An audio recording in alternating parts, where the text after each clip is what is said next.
எதிர்பாரா விபத்தில் ஒரு கையை இழந்த போதிலும் தன்னம்பிக்கை இழக்காத மாணவன்.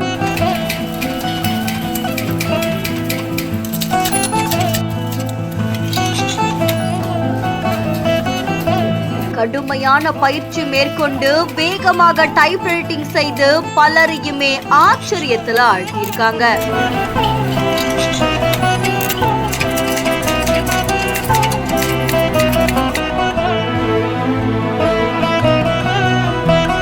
உன்னால முடியாதுன்னு யாராவது சொன்னா நீ நம்ப வேண்டியது அவங்கள இல்லை, ஒண்ணு.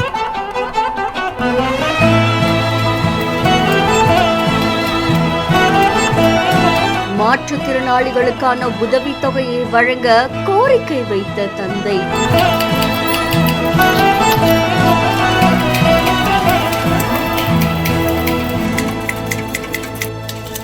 ராணிப்பேட்டை மாவட்டம் பாலாஜிப்பேட்டை பகுதியை சேர்ந்தவங்க தான் பசுல்லர் ரஹ்மான். இவங்க அந்த பகுதியில ஆயில் கடை வச்சு நடத்திட்டு வராங்களாமா. இதுல பசுல்லர் ரஹ்மானுக்கு ஜிப்ரான் அப்படின்ற 17 வயது மகன் இருக்காங்க. கடந்த 6 வருஷத்துக்கு முன்னாடி ஜிப்ரான் வீட்டு பக்கத்துல விளையாடிட்டு இருக்கும் போது எதிர்பாராத விதமா மின்சாரம் தாக்குனதுல பாதிக்கப்பட்டு அவருடைய வலது கையை முற்றிலுமா இழந்திருக்காங்க. தன்னுடைய மகன் ஒரு கையை இழந்தாலும் அவருடைய தன்னம்பிக்கையை இழக்க கூடாது அப்படின்றதுக்காக அவரை ஊக்கப்படுத்துற விதமா கல்வி அதுக்கப்புறமா தனித்திறமைகளை வளர்க்கிற விதமா பல பயிற்சி நிலையங்கள் அனுப்பியிருக்காங்க. இதை தொடர்ந்து ஜிப்ரான் 12ஆம் வகுப்பு படிச்சுட்டு வரக்கூடிய நிலையில பாலாஜிப்பேட்டை பகுதியில் இருக்கக்கூடிய ஸ்ரீ வேலு டைப்ரைட்டிங் சென்டர்ல இப்போ அவர் லோயர் லெவல்ல முடிச்சிருக்காங்களாமா. அவருடைய தன்னம்பிக்கையோட கடுமையான பயிற்சி மேற்கொண்டு அதுல சிறந்து விளங்குறாங்க அப்படின்னு தெரிவிக்கப்பட்டிருக்கு. இருந்தாலுமே தன்னுடைய மகனுக்கு பொருத்தப்பட்டிருக்கக்கூடிய செயற்கை கையே 6 வருஷங்களுக்கு முன்னாடியே பொருத்தப்பட்டது. அது இப்போ தன்னுடைய மகனுக்கு சரியா பொருந்தல அப்படின்னு தந்தை தெரிவிச்சிருக்காங்க. அதனால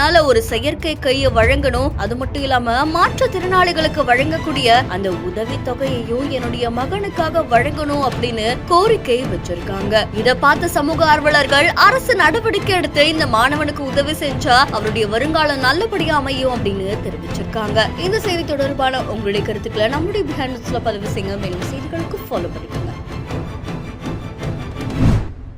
உங்க வாழ்க்கை மாறணும்னா உங்க தொழிலை நீங்க மாத்தணும். மழை வந்தா எங்க தங்கச்சி இல்ல, எங்க செட்டி அடிக்கிறாங்க, வேலை கொடுக்கணும் எங்களுக்கு. உங்களுக்கான வேலையும் உங்களுக்கான மரியாதையும் நான் தரேன். மண்ணிலே ஈரமுண்டு உங்க இனத்துல நீங்க சுத்தமான ஒரு அழகான ஒரு மனுஷனா நீங்க மாறணும். நான் வேலை தரேன். எத்தனை பேர் எங்க சொல்லுங்க, நான் வேலை தரேன். என்னால முடிஞ்சது உங்களை எல்லாம் மாத்தணும், நான் முயற்சி பண்றேன். ஜீவனுண்டு எங்கே போனாலும் நீ வரலாம் சொன்னதோட இருக்க கூடாது, முயற்சி பண்ணும்.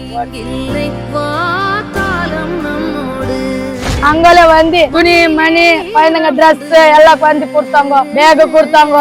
ஆனா அரிசி மூட்டைங்க எல்லாம் கொடுத்தாங்க, கேஸ் பண்டை எல்லாம் கொடுத்தாங்க. அவங்க கொடுத்த அரிசி பருப்பு எல்லாம் நாங்க மக்கள் அப்படியே யூஸ் பண்ணோம். நாங்க